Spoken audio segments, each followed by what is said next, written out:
Eu queria primeiro manifestar minha felicidade com a iniciativa do senhor presidente. Da comissão, Cláudio, da comissão. Com a comissão. Eu que represento o colegiado dos meus colegas aqui. De tornar pública a próxima audiência, que se tudo der certo a gente vai fazer.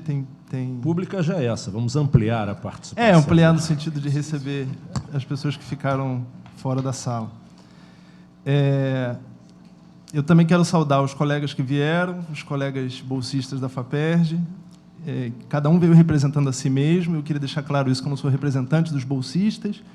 E, para tal, a gente escreveu um texto em conselho em solidariedade à situação da FAPERJ e em solidariedade à situação dos bolsistas. Então, vou ler esse texto para não fugir daquilo que foi combinado conjuntamente.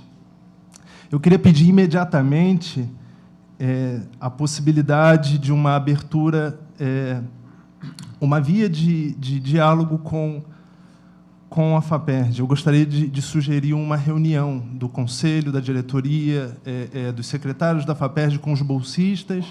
É insuportável a situação dos bolsistas hoje nesse Estado, e é insuportável a situação de obscuridade das relações vertical entre os bolsistas e a FAPERJ hoje, a Fundação.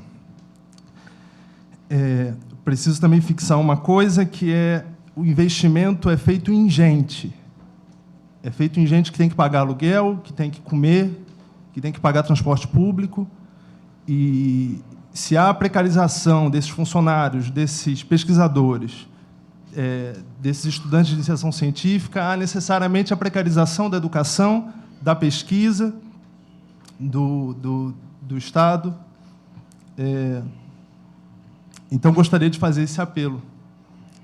Também queria lembrar, como citou o senhor aqui do meu lado, o senhor Paulo, que faz 19 anos que a gente perdeu o Darcy Ribeiro, e é com muita tristeza a gente passar por uma situação dessa, sabendo que foi um Estado que teve Darcy Ribeiro como secretário de governo e teve Brizola cumprindo 2 mandatos.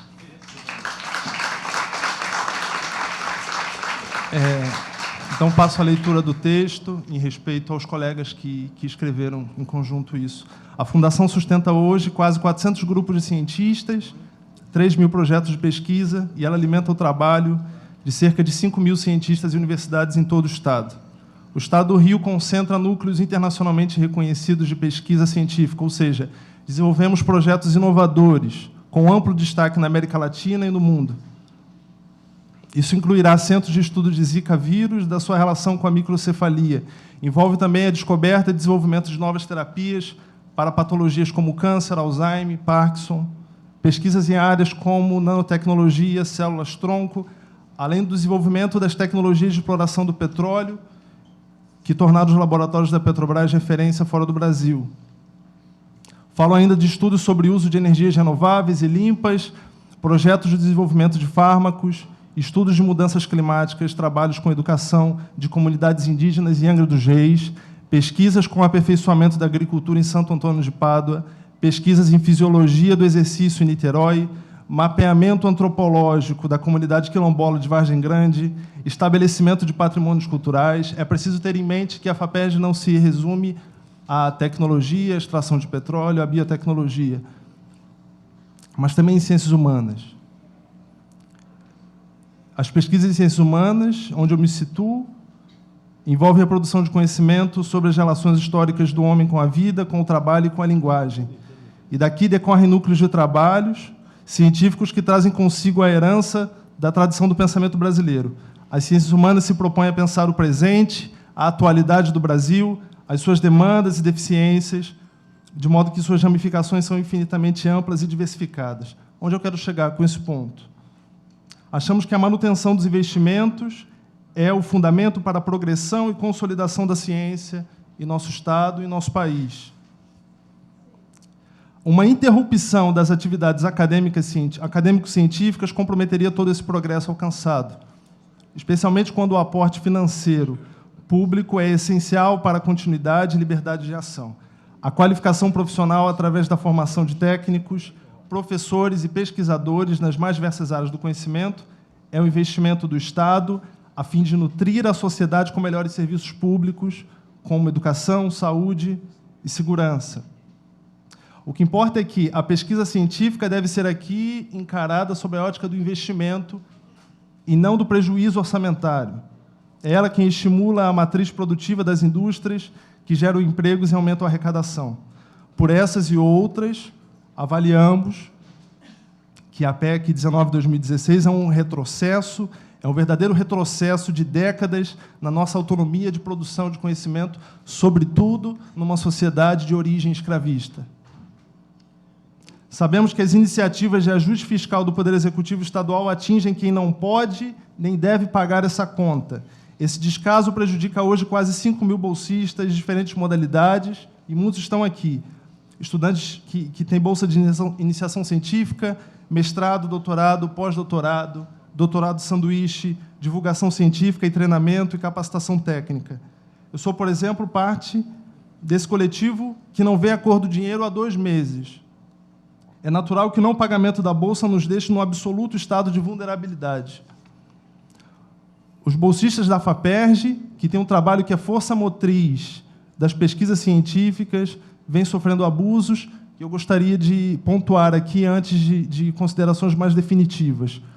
Em primeiro lugar, sucessivos atrasos nos pagamentos. Há bolsistas até hoje sem receber as bolsas referentes ao mês de janeiro, ao mês de fevereiro também, obviamente. Outros, como da modalidade Proatec, não recebem desde dezembro do ano passado. A promessa foi de que os bolsistas receberiam uma fatia desses atrasos até a semana passada. E até hoje, nada.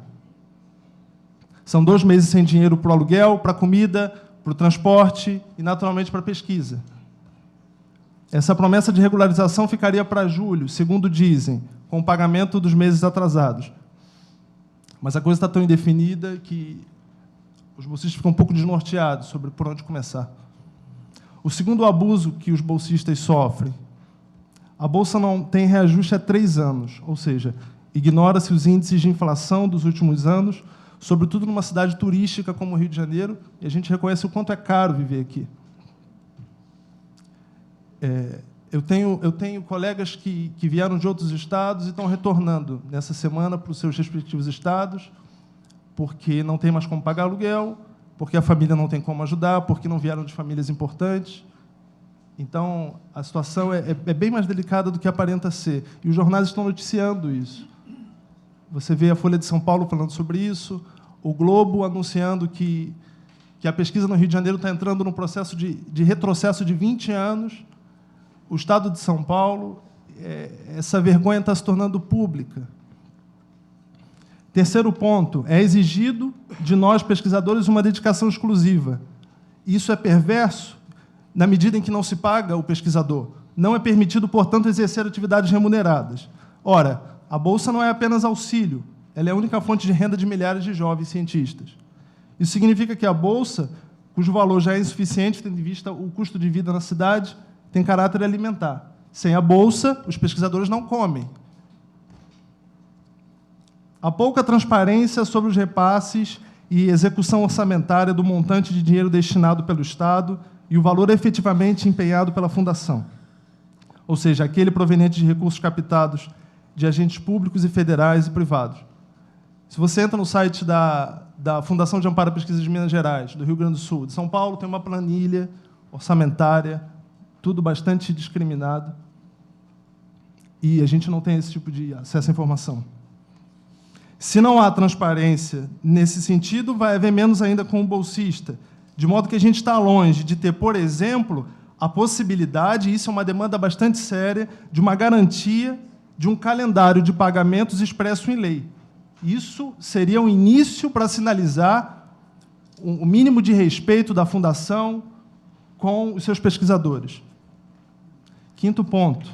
Não há um canal formal e institucional para esclarecimentos da FAPERJ com seus pesquisadores. É absolutamente obscura as linhas de comunicação. Informações chegam até nós de improviso, por boatos, nunca confirmadas, sempre atrasadas. Notificações de atrasos não são feitas previamente. Os prazos estouram e não há um respeito baseado numa abertura para esclarecimento. E esses prazos estão sempre mudando. O prazo de pagamento desse mês tinha sido estabelecido pelo governador de sexta-feira. Passou para ontem. hoje não tem ninguém com dinheiro na conta. Eu tenho amigos que estão totalmente fragilizados, não só do ponto de vista do que há de mais contingencial, mas são pessoas que estão se deprimindo. É muito triste você largar um emprego, você abrir mão de certas possibilidades para optar por outras, e você não acha que está sendo tratado com dignidade. É um absurdo. Sexto ponto. Não temos assento ou voto no Conselho da Fundação para que nossas demandas sejam ouvidas e consideradas. As nossas demandas são absolutamente... não posso dizer que são desconsideradas, mas são desconhecidas, pelo menos, se não nos é dado voz para dizer aquilo que a gente precisa. Demandas, por exemplo, como a alteração dos termos de outorga de bolsa, de modo a flexibilizar a fonte de renda dos outorgados. Essas coisas, por exemplo, não são pautadas. Bom, fica claro, então, até que ponto os bolsistas do Estado se encontram constrangidos e humilhados em função de uma estranha crise fiscal que concede benefícios fiscais para empresas envolvidas em máfias de corrupção, em joalherias, e que, por outro lado, não tem dinheiro para pagar os seus bolsistas. Um corte orçamentário definitivo, por outro lado, levaria à debandada de boa parcela dos pesquisadores de seus programas. Eu tenho colegas que fazem doutorado de sanduíche e já estão sem perspectiva de voltar para o Brasil, porque é absolutamente definida a situação aqui no Rio de Janeiro. O fortalecimento da Fundação está associado à continuidade de grupos de pesquisas igualmente importantes em sua diversidade e compromisso ético com a sociedade. Portanto, mexer na sua receita, é isso que pensa o coletivo de bolsistas da FAPERJ, impediria que novos editais fossem lançados. Ao invés de um progresso na educação, ciência e tecnologia, esta casa contribuiria para um sucateamento do ensino, contribuiria também para o desmantelamento de novas greves em universidades, para o fechamento de laboratórios e organizações científicas, colaboraria, por fim, com a miséria de pesquisadores que, nos últimos anos, se empenham em produzir um conhecimento que serve ao bem-estar dos que vivem nesse Estado. Uma pesquisa não se faz sozinha, é preciso fomentar pesquisadores. Hoje, 5.000 pessoas estão há 2 meses sem receber, pagando juros ao banco, pedindo dinheiro emprestado aos amigos, catando moeda para pegar ônibus para vir para cá, às vezes almoçando na casa de amigos porque não tem comida. Alguns colegas moram com os pais e não precisam pagar aluguel. Outros colegas sustentam famílias e têm crianças pequenas. Essas crianças pequenas precisam comer. Criar condições de pesquisa pública é um dever do Estado e é nosso direito que o Estado do Rio de Janeiro esteja em dia com seus honorários. Há dezenas de pesquisadores que saíram de suas casas hoje e vieram mobilizar esta audiência e pedem que eu deixe claro o recado de que não iremos abaixar a cabeça, de que não vamos nos calar enquanto nossos direitos e a fundação que nos ampara estiverem ameaçados. Qual é o valor, nós nos perguntamos, que o governo do Estado dispensa a cientistas e pesquisadores que não deixaram de cumprir suas atividades, mesmo sem receber nesses 2 meses?